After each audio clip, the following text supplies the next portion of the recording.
السلام عليكم. وعليكم السلام ورحمة الله وبركاته. يا حاج أبو الحسن. تفضل. والله أنا جاي طالب القرب وطالب يد بنتك. يد بنتي؟ يعني شفته معدية وقلت بنت مين ده؟ قال له بنت الحاج أبو الحسن. سألت عليه؟ واحد صاحبي كان معدي يعني شافي اللي جنبي. طيب يا ولدي، سألت علينا وعلى ظروفنا؟ الصراحة لا. طب روح يا ولدي اسأل عليني وابقى تعالى لي ونبقى نشوف الموضوع ده مع بعض. تشرب مية؟ تسلم الله يخليك. تفضل أعمل لك شاي. السلام عليكم. الله يخليك يا حاج. هاتها جمايل يا رب. السلام عليكم. وعليكم السلام ورحمة الله وبركاته. الله يخليك يا ولدي. تعرف واحد اسمه الحاج أبو الحسن مزارع جنبك هنا؟ أعرف أبو الحسن، وإيه خصك أنت أبو الحسن يا ولدي؟ والله أنا طالب يد بنته. لقيتش قلت أسأل عليها أنا. لقيتش غير بنت أبو الحسن؟ مالها؟ ده أرقامها مع نص الشباب يا ولدي. لا إله إلا الله. تاخذ رقمها؟ لا يا أبو. تاخذ رقمها؟ هو بيتهم فيها. بيتهم الشمال يا ولدي، لآخر الشارع لجوا. ما السلام عليكم. ربنا يعينك. تمام يا حبيبي ماشي. نطلع بالليل باذن الله. السلام عليكم. السلام ورحمه الله وبركاته. الله يخليك. الله يخليك معك عبد الله. تفضل يا باشا. أنا جاي أسأل على بنت أبو الحسن. بنت ابو الحسن؟ أنا متقدم لها وكده. انت هي لسه معي على التليفون، افتح لك السبيكر تكلمي؟ لا لا لا لا. مالك ومالها انت بنت ابو الحسن؟ الله السلام عليكم. السلام ورحمه الله وبركاته. خلاص تمام ماشي، هنخرج بالليل يا حبيبي. تمام ماشي. عامله حاج نجم؟ نعم الحمد لله. ايه اخبارك؟ انا بخير تمام الحمد لله. السلام عليكم. عليكم السلام. اخذ من وقتكم دقيقه بعد اذنكم. تفضل يا عم، تفضل يا غالي. تفضل. انا جاي اسالكم على الحاج ابو الحسن.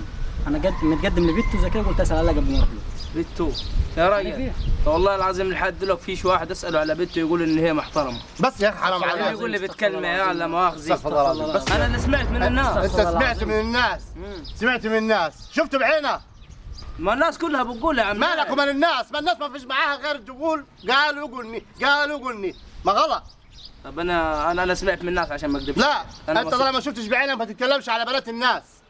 مهما كان جيرانك ولا صاحبك ما تتكلمش عليها. كل مسألة حد يقعد يقول. يا عم الناس ما لهاش غير كده، سيبك من الناس. وانت يا حاج عاوز ايه؟ اسمك انت؟ اسم بكار. نعم انت عاوز ايه طيب؟ انا طالب يد بنته، قلت اسال عليها قبل ما اروح له. اسال عليها يا ولدي مره واثنين وثلاثه، والناس زيني ما تسالش شباب مش فاهم حاجه. اسال الناس يكون عارفه الكلام. ما سيبك من دي. خذ يا ولدي كلامني صح. اسال الواحد يكون معروف مش ناس وبس. فده اعراض ناس، ما تتكلمش على الناس وبس بدون دليل، وده جواز. اسال يا ولدي مره واثنين وتاكد. اذا كان الزيني اتكل على الله، وحشي الله يسهل له. مش عارف انت الحاج ابو الحسن؟ انا عارفه بس صراحه ما قعدتش معاه. فانت هتسال برضه. ما اعرفش والله، ولا شفت بناته ولا اعرف عنهم حاجه والله يا شيخ. صراحه انا سالت كذا واحد يعني من الشباب زي كده يقول عليها. لا سيبك من الشباب. انا قلت لها يا حاج، قلت لك ايه لما يا حاج لو سمحت يا عبدو، احنا لا مؤاخذه معانا ولي، ما تجيبش كلامه بس.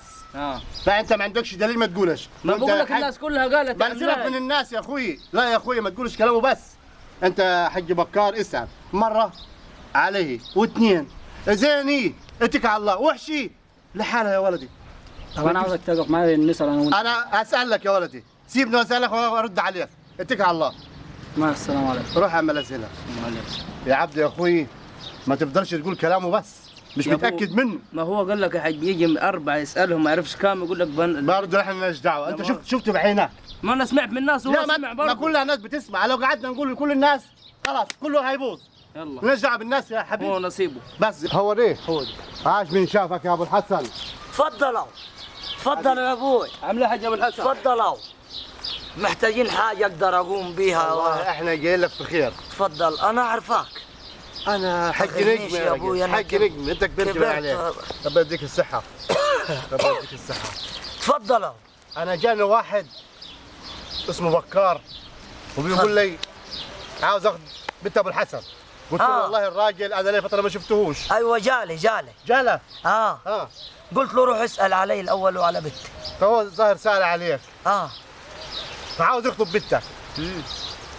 سال علي والناس قالت له اياه.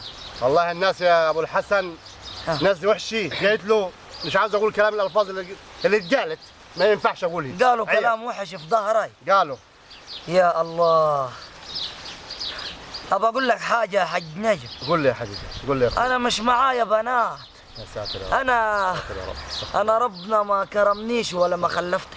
استغفر الله العظيم. بس هو لما جو قال لي، انا قلت له روح اسال علي، استغفر الله العظيم. اسال علي شباب البلد. هو يعني زي ما انا تخيلت، الناس قالوا في ظهري زي ما انا تخيلت بالضبط. طب انت أقول لك، مين يا ولدي؟ ده عبده، هذيك عبده. شفت الكلام اللي انا قلته لك؟ طلع الراجل مسكين يعني ما معهوش بنات ولا معهوش ولاد ولا مش بيخلف، فانت قعدت تظن فيه وتشتم على بنته. حرام عليك. ما قلت لك يا عبده ما تتكلمش وبس، لازم يكون بدليل. مش الناس استنى كلها يا هتقول. ولدي، استغفر الله استنى. العظيم يا رب. استغفر الله العظيم. هو دي زطل في ظهري. زطل والله يا شيخ. انا والله انا كنت موجود معاه وزطل وانا يا باي. هديته. استغفر الله. ليه ده يا ولدي؟ ده حتى انا مش معايا بنات، تيجوا وتقولوا كلكم انه ابو الحسن بنته معيوبه، الناس كلها هتحكي عليك برا. وابو الحسن دي طلع في الاخر مش معاه بنات. كله بتاع ربنا، ربنا يكرمك ان شاء الله. ما ينفعش وهتخلف. يا حاج نجم، ما ينفعش برضه كلام ما ينفعش. ما الكلام ما ينفعش يتقالش يا وبس. ابوي. مش واحد قال لي وقلت له وقال وقلت له الكلام ده ما ينفعش يا ما عبده. ينفعش. غلط. طب برضه يا حاج نجم، حقك علي، ودي راسك يا ابو لما- بس خلاص. لما انا اجي ويتقال في كلام في ظهري اني انا رجل معايا بنته معيوبه، لا لا لا. هم وانا المعيوبين. راجل اصلا في الاساس مش معايا بنات. حج ابو الحسن الناس كلها هتتكلم عليها. يا اخي حرام عليكم يا اخي. حقك عليك، انا اسف والله. خلاص خلاص. روح الله يسهل لكم. يا بابا.